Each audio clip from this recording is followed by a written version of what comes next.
Assalamualaikum warahmatullahi wabarakatuh. Innal hamdalillah nahmaduhu wa nasta'inuhu wa nastaghfiruh wa na'udzu billahi min shururi anfusina wa sayyiati a'malina. May yahdihillahu fala mudilla lahu wa may yudlil fala hadiya lahu. أشهد أن لا إله إلا الله وحده لا شريك له وأشهد أن نبينا محمدا عبده ورسوله لا نبي بعده. اللهم صل وسلم على نبينا محمد وعلى آله وصحبه ومن اتبعهم بإحسان إلى يوم القيامة. أما بعد. قال الله تعالى في القرآن الكريم: يا أيها الذين آمنوا اتقوا الله حق تقاته ولا تموتن إلا وأنتم مسلمون. Alhamdulillah, para hadirin kaum muslimin muslimat yang dirahmati Allah Ta'ala, sebelumnya marilah senantiasa kita panjatkan puji dan syukur hanya kepada Allah atas segala limpahan nikmatnya kepada kita, terutama sekali nikmat iman, Islam dan sehat afiat. Salawat beserta salam semoga senantiasa tercurahkan kepada Nabi mulia Nabi Muhammad sallallahu alaihi wasallam beserta keluarga, para sahabat dan juga kita umatnya. Amin ya rabbal alamin. Hadirin para jamaah yang dirahmati Allah, ini laptopnya agak error. Rupanya sebagian kitab aja yang bisa dibuka, kitab hadisnya nggak bisa dibuka. Ya. Hadirin, tema kita pada siang ini sejenak kita bicara masalah seputar kurban. Ya, yang mana kurban itu pertama kali diperintahkan oleh Allah Ta'ala pada tahun kedua Hijriyah. Nah, ini saya bicarakan seputar sejarahnya dulu ya, bahwa kurban itu dimulai tahun kedua Hijriyah. Ya,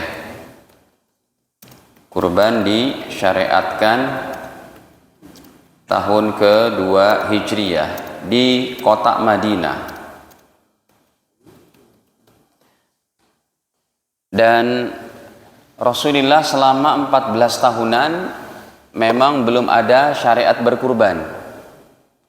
Selama 14 tahun belum ada kurban, belum ada sholat id, belum ada sholat idul fitri, belum ada sholat puasa Ramadan. Ya, selama beliau di Mekah. Nanti pindah ke Madinah, tahun pertama pun belum ada syariat berkurban. Nah, masuklah tahun kedua Hijriyah, baru ada syariat berkurban. Jadi tahun kedua Hijriyah ini, Bapak Ibu sekalian, termasuk yaitu banyak yang disyariatkan. Ya, tahun kedua Hijriyah diantaranya apa? Puasa Ramadan. Ini mulainya tahun kedua Hijriyah. Bayar zakat, contohnya zakat mal, zakat fitrah, itu dimulai tahun kedua Hijriyah. Sholat Idul Fitri, sholat Idul Adha, ini pun dimulai tahun kedua Hijriyah. Termasuk umroh, ya. Kalau haji nanti itu, haji paling terakhir disyariatkan tahun ke-8 Hijriyah. Ya, umroh, kemudian lagi diantaranya pindah kiblat. Kok pindah kiblat, Ustadz? Iya, karena kiblat pertama kali itu menghadapnya adalah ke Masjidil Aqsa. Ya, pindah kiblat ke Masjidil Haram. Tadinya di Masjidil Aqsa. Ya. Nah, jadi tahun kedua Hijriah ini memang banyak sekali Allah syariatkan syariatnya. Kalau di Mekah cuma satu tuh, apa? Sholat. Itu pun setelah 10 tahun 11 tahun Rasulullah SAW berdakwah, mengajak orang-orang musyrik Mekah masuk Islam. 10 tahun belum ada sholat. Nanti masuk tahun ke-11 kota Mekah, barulah beliau di Isra Mi'rajkan, gitu ya. Baik, hadirin, kemudian berkurban ini hukumnya para ulama paling tinggi adalah hukumnya sunnah muakkadah. Ya, sunnah muakkadah. Kenapa? Karena memang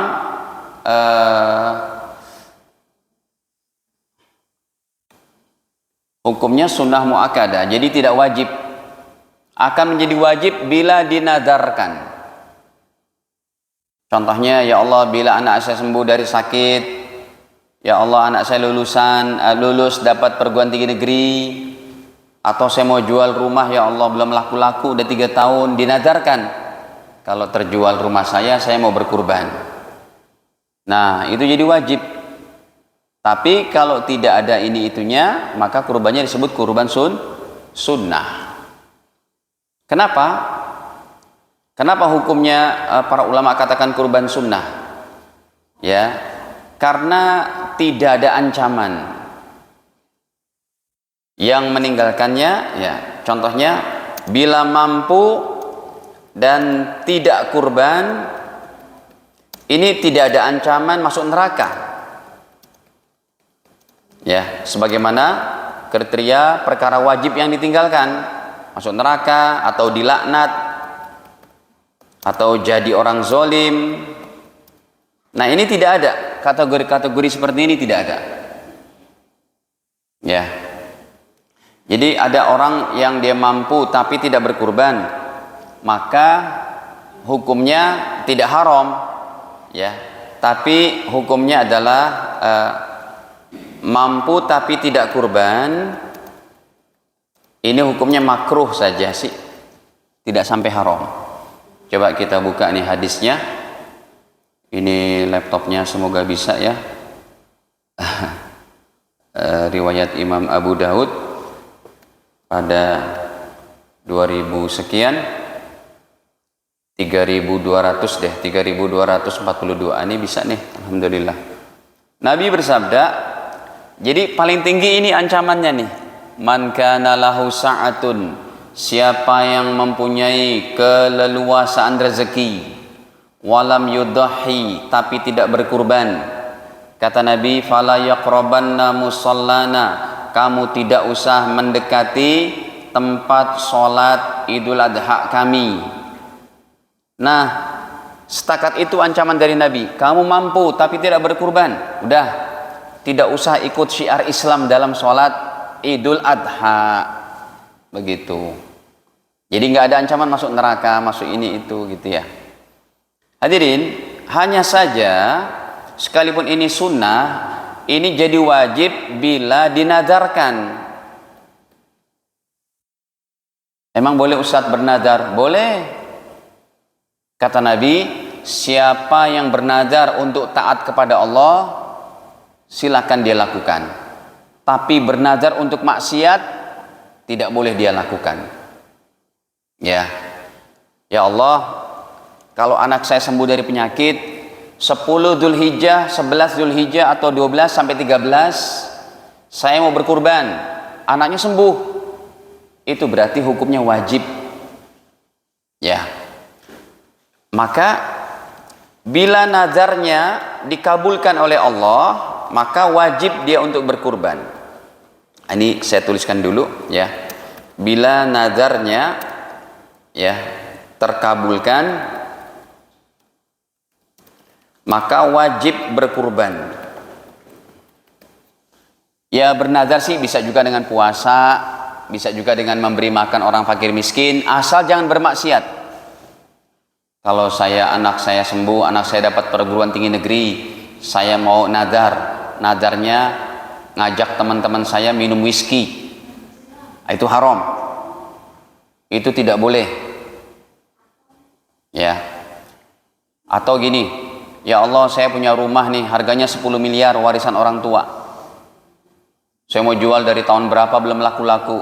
Saya nadar, ya Allah, kalau ini berhasil saya akan berangkat haji.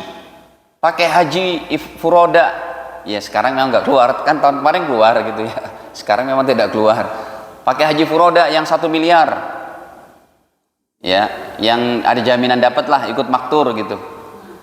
Nah hadirin, rumahnya kejual yang 10 miliar, itu hajinya jadi wajib sekalipun dia udah pernah berhaji sebelumnya. Nah sekarang apa bedanya Ustadz? Apa bedanya kurban wajib dengan kurban sunnah? Kurban sunnah dengan kurban wajib bedanya nanti pada apa? Yaitu pada pembagian daging gitu ya.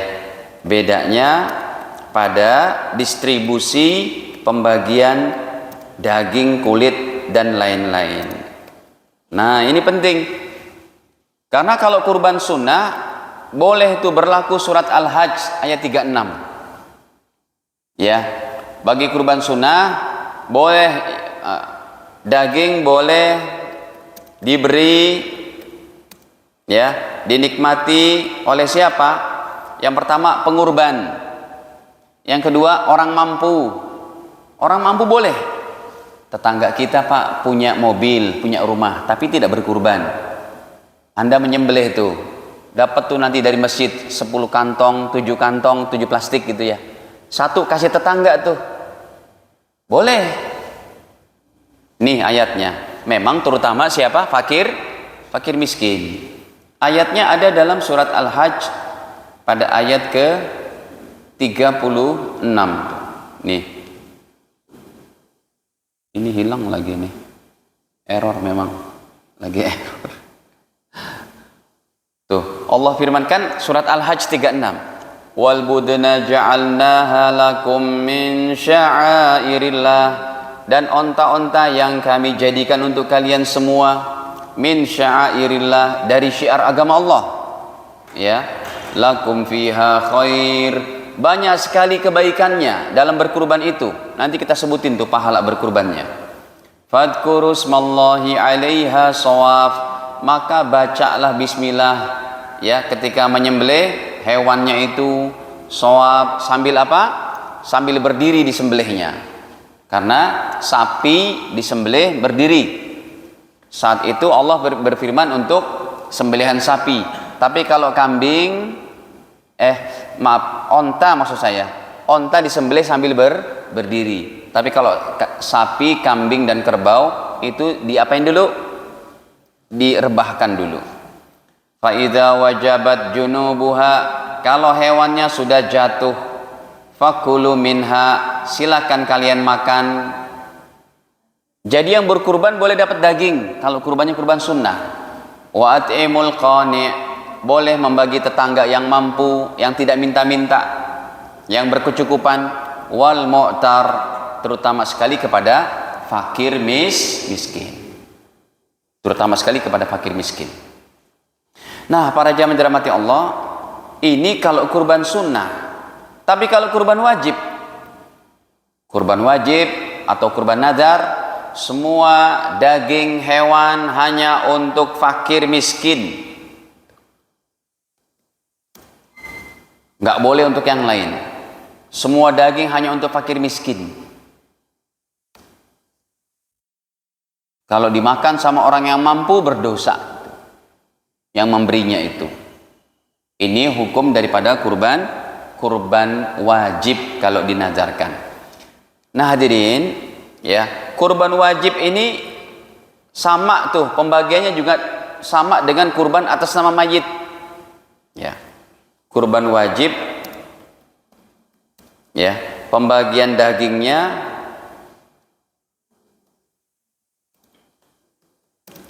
sama seperti kurban atas nama mayit. Hati-hati nih, kalau bapak ibu berkurban atas nama mayit, dagingnya Anda tidak boleh makan. Semua hanya untuk fakir miskin. Ya, contohnya satu kambing atas nama mayit, maka ini berlaku hukum daripada pengurban, haram untuk makannya itu. Saya beli 1 kambing untuk ayah saya almarhum. Ya, udah kita sembelih, saya ngambil dagingnya. Anak istri ngambil, makan, haram, tidak boleh. Orang mampu juga haram untuk mendapatkannya. Nah, ini di mana dari jalur fikihnya seperti apa nih? Ini saya buka daripada kitabnya para ulama, bahwa yang demikian disebabkan karena susahnya meminta izin kepada mayit, ya.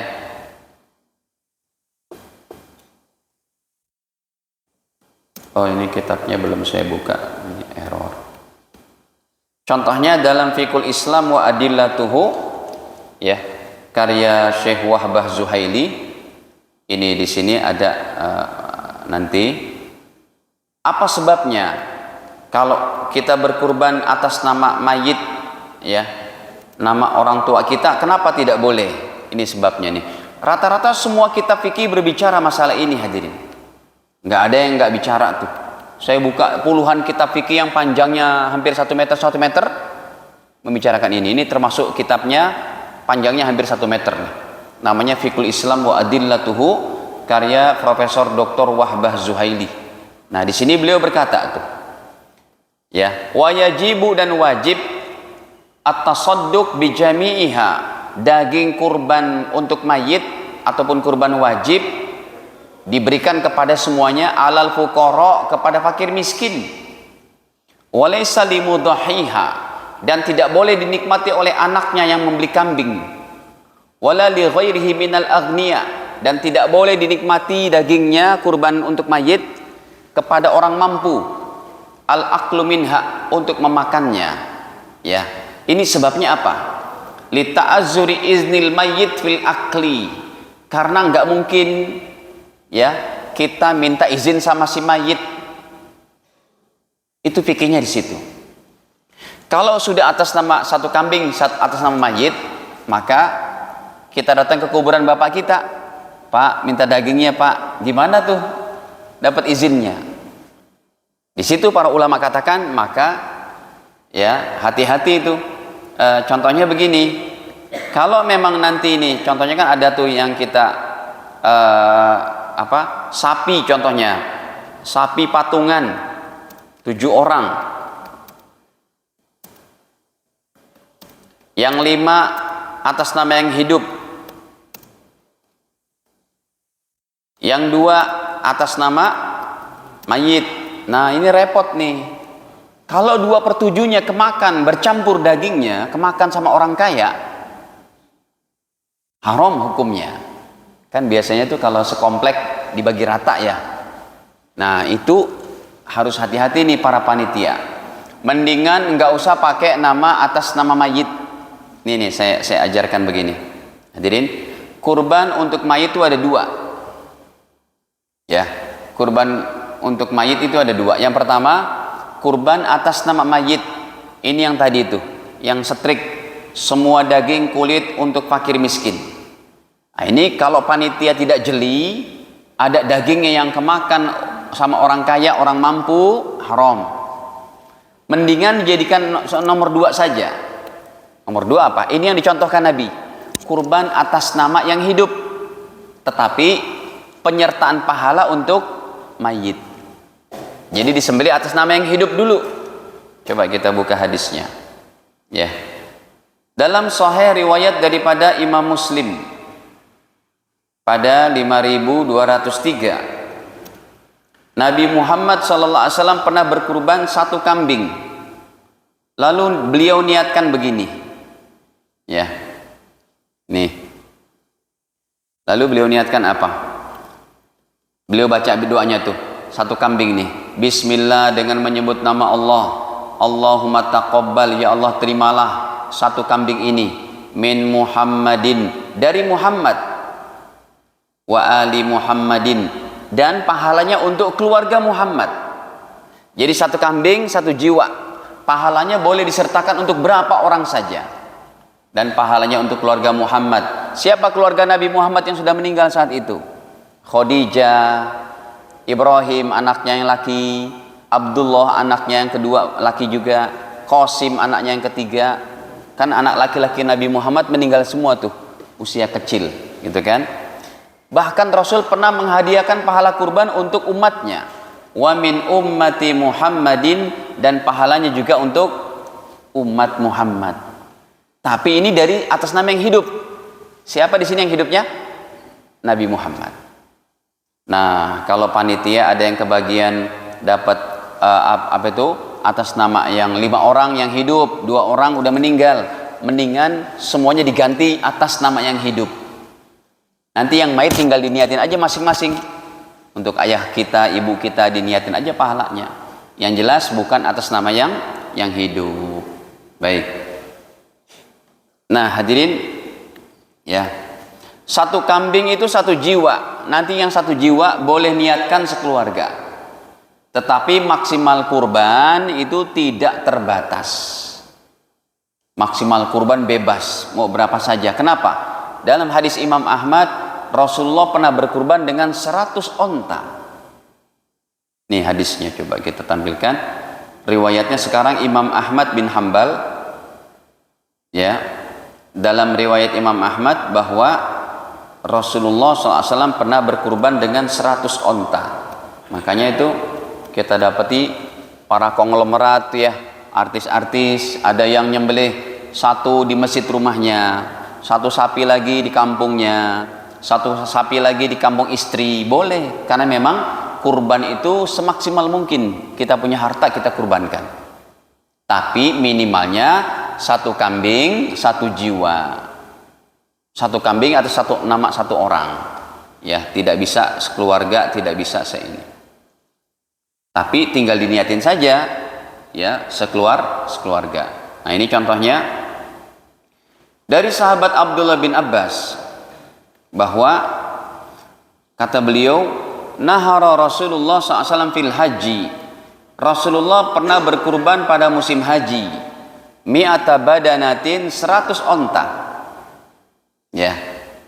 Bayangin tuh hadirin. Rasulullah pernah berkurban dengan 100 onta. Ya, kalau 100 onta, 1 ontanya harganya 100 juta aja, Rasulullah udah mengeluarkan berapa tuh dananya? Hampir 10 miliar. Karena emang Rasul tidak miskin, Pak. Ya, hanya beliau ditawarkan oleh Allah Ta'ala melalui Jibril. Ya Rasul, engkau mau apa ini? Seumpamanya gunung Uhud jadi emas, jadi itu. Tapi Rasul menjawab, wahai Jibril, katakan kepada Allah bahwa saya lebih senang sehari makan saya bersyukur, dan sehari puasa saya bersabar. Jadi rupanya Rasulullah puasa Nabi Daud. Nah, ini buktinya. Hadis ini derajatnya hasan. Rasulullah pernah berkurban dengan 100 onta. Nahara biyadihi, beliau sembelih dengan tangannya sitina, 60 ekor. Wa amara bibaqiyatiha, dan beliau memerintahkan yang sisanya disembelih sama sahabat-sahabat yang lain. Ya, kemudian wa akhadha min kulli badanah, Rasul mengambil dari setiap onta itu bid'atan, sedikit dagingnya diambil. Fajumi'at fi kidrin, kemudian diletakkan di 1 kuali. Fa akala minha, dan Rasul memakannya. Ingat, berarti ini hadisnya untuk kurban apa? Sunnah. Kurban sunnah kita boleh ngambil, Pak. Boleh sepertiga bagi tetangga, sepertiga untuk fakir miskin. Ya, tapi sebenarnya pembagiannya itu tidak ketat. Yang terbaik adalah yang terbanyaknya untuk fakir miskin. Contoh kita ngambil 1/4 deh. 1/4 lagi kasih tetangga, sisanya untuk fakir miskin, disedekahkan. Itu yang lebih afdol. Ya. Baik. Nah, hadirin para jemaah dirahmati Allah, ini diantaranya kurban yang harus diperhatikan. Jangan sampai jangan sampai kurban kita nanti jadi batal. Sekarang coba kita lihat, apa pembatal kurban itu? Oh, kurban itu bisa jadi batal. Iya. Yang pertama, panitia atau pengurban jual kulit, tidak boleh. Dan sekarang masih banyak loh, Pak. Sampai semalam saya ngajar di masjid-masjid, Ustadz kita baru tahu nggak boleh jual. tapi kan duitnya untuk itu Ustadz, untuk fakir miskin. Enggak boleh tetap. Yang boleh jual siapa? Fakir miskin itu sendiri. Ya. Yang kedua, dijadikan alat bayar pada tukang jagal. Pak, di masjid kita ada 10 onta. 10 sapi, terus 20 kambing. Kalian tukang potongnya itu 10 orang. Biayanya berapa? Kata mereka, oh ya udah Pak, ini saja kulitnya, kepalanya semua untuk kami. Haram, tidak boleh. Tidak jadi hewan kurban itu, tidak sah. Makanya hadisnya ditegaskan oleh Sayyidina Ali bahwa kami dilarang untuk menjual ataupun menjadikan alat bayar, dan kami membayar tukang potong dengan duit. Gitu. Nih coba contohnya. Nih hadis sahih riwayat Imam Muslim ya, pada 3241.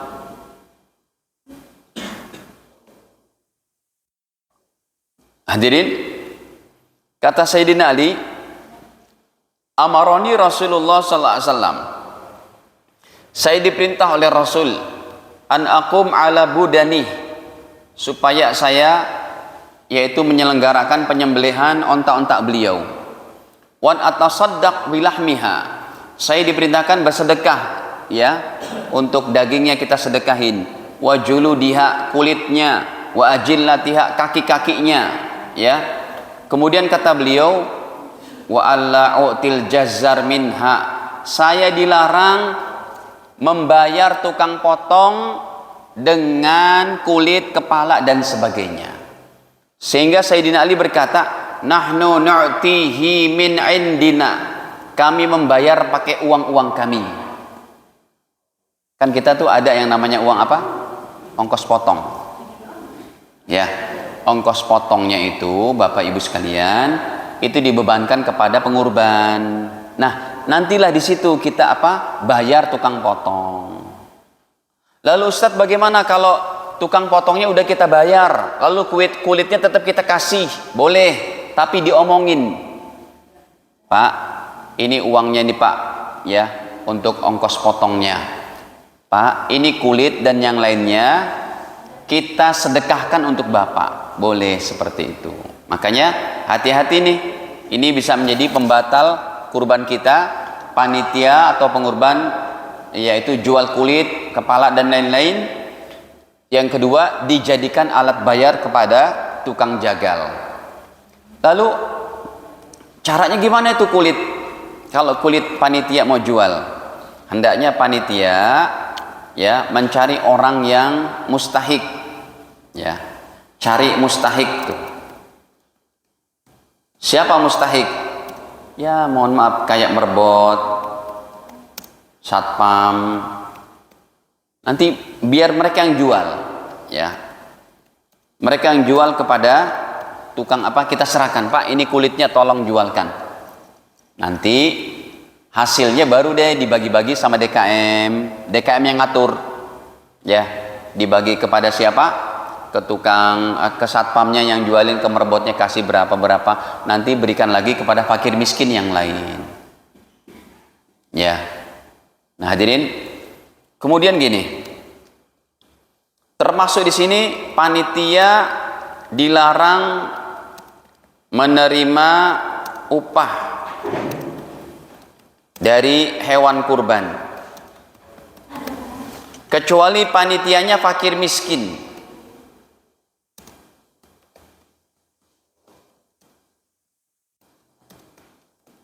Nih, kalau panitinya punya mobil, dia pun berkurban, ya dia tidak boleh itu mengambilnya. Ya, kecuali panitianya fakir miskin. Dan makanya untuk enaknya itu ketika akad penyerahan hewan, ya, akadnya diucapkan itu. Diucapkan seperti apa? Diucapkan akadnya, ya Allah, kepada pengurban gitu ya, Pak, diomongin aja, Pak ini hewan supaya kami bisa bagi ke panitia juga, mohon diikhlaskan ya, dan supaya kita bagi rata kepada warga sekomplek, mohon diikhlaskan.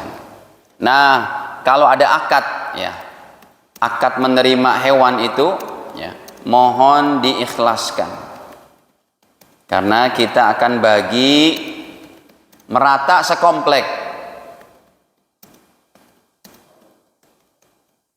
Nah, kalau ini udah deh, ini halal sudah, ya.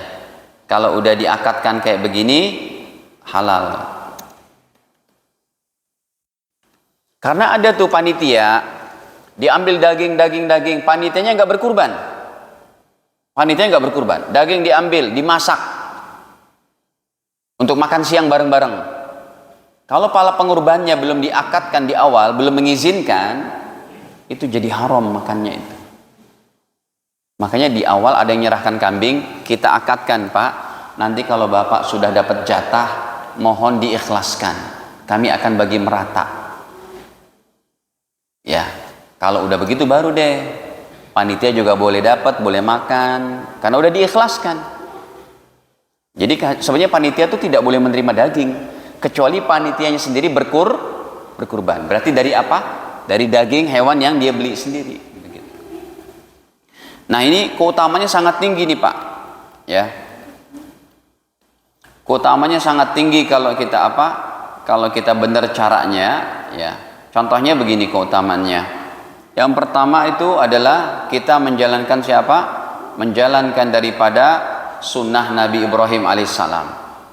Ini memang sunnah Nabi yang dihidupkan kembali oleh Allah Subhanahu wa taala, ya, mengikut kepada hadis-hadis Nabi SAW yang Nabi sabdakan bahwa ketika Nabi Muhammad ditanya tuh, ya Rasul, ini kurban sebenarnya apa sih? Ya, maka Nabi menjawab, sunnatu abikum Ibrahim. Ini adalah merupakan sunnah kakek kalian Ibrahim alaihissalam. Nih, ini kan kakeknya ribuan para nabi Bani Israel nih, Pak. Ya, maka ketika Nabi ditanya, ya Rasulullah, ma hadil adahi, ini kurban ini apa sih? Qala, Nabi menjawab, sunnatu abikum Ibrahim. Ini adalah merupakan sunnah baginda Ibrahim. Yang kedua, setiap satu bulu jadi pahala, hadirin. Setiap satu bulu jadi pahala. Udah pernah, Pak, ngitung bulu kambing, bulu domba gitu, apalagi bulu sapi.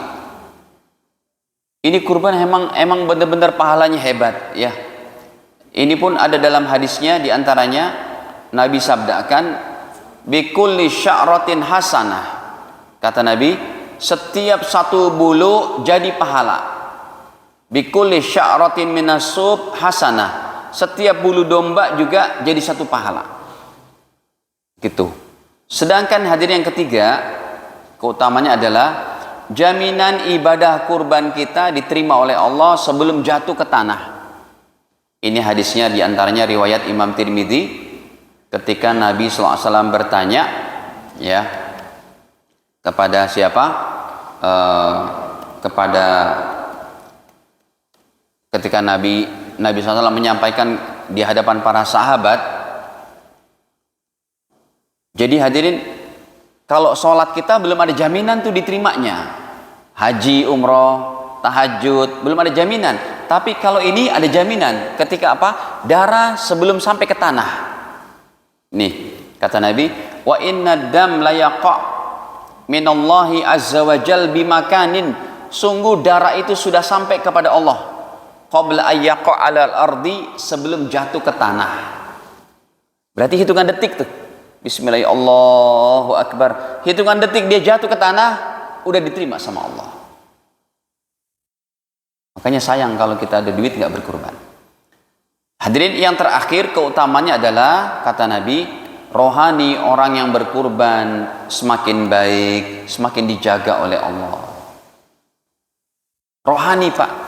Negeri kita ini kalau menjadi negeri baik, jiwa yang baik, iman yang baik. Dari iman yang baik akan timbullah amal-amal soleh. Orangnya jujur, baik.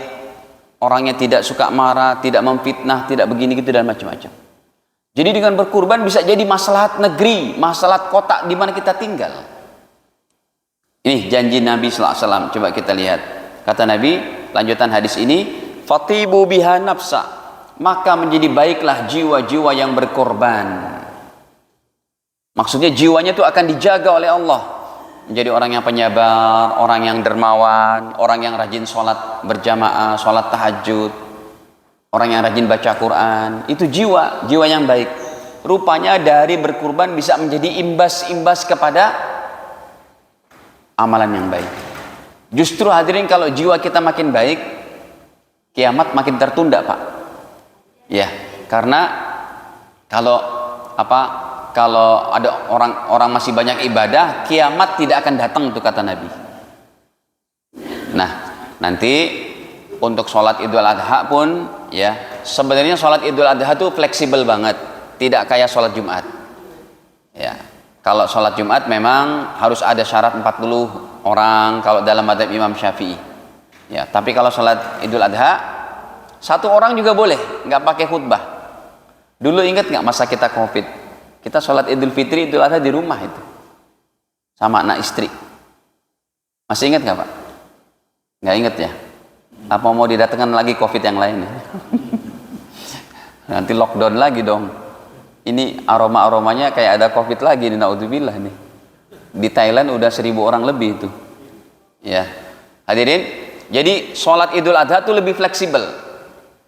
Kalau di masjid ini Ustaz mengadakan bagus, 5 orang jadi, 10 orang jadi. Nggak mesti syarat seperti sholat Jumat. Ya. Dan di sini Allah menginginkan syiar agamanya itu, persatuan umat Islam dan syiar agamanya. Ya. Semoga Allah Ta'ala mudahkan kita untuk mengamalkan berkurban dengan yang terbaik. Ada yang mau ditanyakan? Hadirin silakan. Mungkin ada yang belum dipahami dari masalah yang saya sebutkan tadi.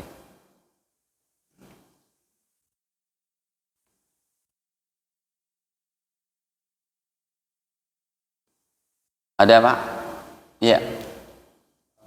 Kalau kemarin beberapa dari panitia kurban, kita menyerahkan kulit dan kulit dan kaki kepala ke satu orang panitia. Apakah itu digunakan atau gimana? Ke satu orang panitia? Iya, jadi dia yang akan mengatur apakah itu dikirim ke pesantren atau miskin atau jadi Nggak apa-apa, asal satu orangnya itu kategorinya, kalau dia mau jual, satu orang panitia yang Anda titipkan itu harus mustahik, fakir miskin kalau dia mau jual. Kalau tidak dijual, kalau dia bukan fakir miskin, panitianya orang mampu, karyawan sini gitu katakanlah. Ya, karyawan sini, lalu dia tidak jual, dia kasih ke pesantren, nah, itu aman sudah. Nanti pesantrennya silakan mau jual mau apa silakan. Tapi kalau panitianya orang mampu di sini, satu orang yang tadi diserahkan, dia jual sendiri, itu haram. Kurbannya tidak sah jadi yang menjual itu adalah orang yang berhak. Jadi kalau si fakir miskin atau si mustahik kayak merbot gitu ya, itu boleh. Satpam boleh menjual. Gitu. Nah, orang yang tahun kemarin itu diamanahkan, dia menjual apa serahkan ke pesantren?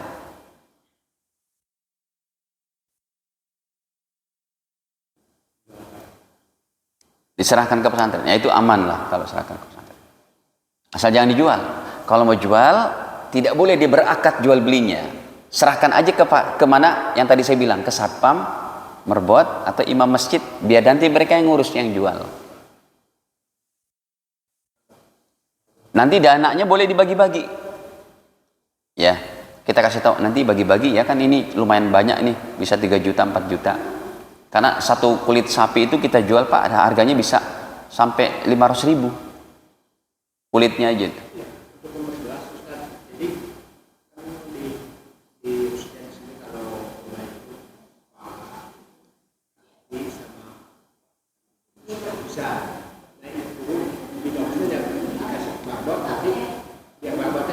Betul. Marbot yang ngejual udah bebas. Apa?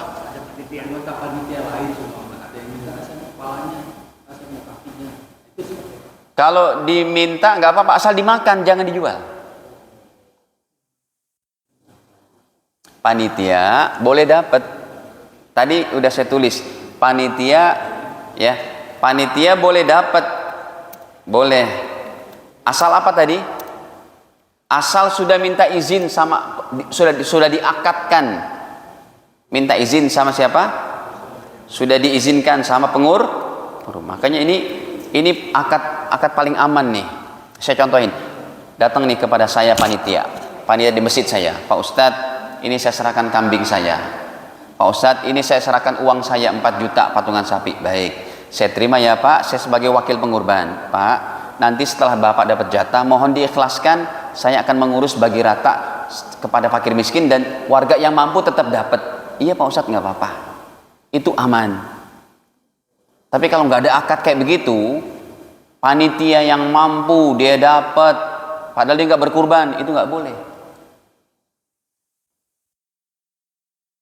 Makanya yang paling penting ini, panitia boleh dapat asal apa? Sudah diizinkan. Ya, sudah minta izin gitu. Minta izin dari siapa? Dari pengurban. Gitu. Karena yang dipahami oleh orang pengorban, Pak, dia bawa sapi, itu dia sebenarnya yang dia pahami itu berkurban adalah sedekah untuk fakir miskin. Panitia yang mampu nggak boleh dapat. Panitia mampu boleh dapat asal udah dapat izin. Kecuali kalau Anda berasumsi orang-orang di sini tuh yang berkurban udah mengerti ilmu fikih semua dan menyerahkan, artinya sudah mengizinkan gitu. Tapi kan jarang seperti itu. Mendingan diomongin, minta izin Pak gitu.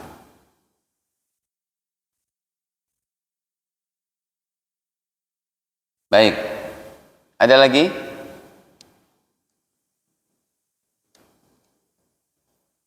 Cukup ya. Demikian, semoga Allah mudahkan kita hadirin untuk berkurban dengan yang terbaik dan diterima amal-amal kita ya dengan ridha Allah Subhanahu wa taala. Amin ya rabbal alamin. Kita akhiri dengan kafaratul majlis. Subhanakallahumma bihamdik, asyhadu an la ilaha illa anta astaghfiruka wa atubu ilaik. Wassalamualaikum warahmatullahi wabarakatuh.